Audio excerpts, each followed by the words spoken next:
Hey, what up guys? It's Brian here at Austin Auto Finishes. Real special client, real special car. Only had this $150,000+ car for probably 4 or 5 days. First one in Texas. Beautiful Audi RSQ8.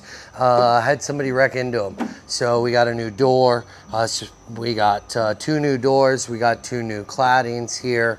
You know, being Audi, doing it by the manual. We're going to replace a bunch of clips. They're all one-time use clips. Obviously got to take the door handle and the mirror and all of that stuff out.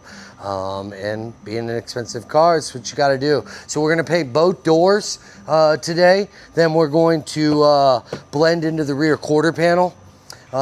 Being this Audi, we got to go all the way up and over. We're going to drop the roof, so stay tuned on that. But got 2 brand new doors, 2 brand new claddings. Gonna repaint this whole thing, and then you know, do some PPF on it because it's brand new. So stay tuned to this really cool RSQ8.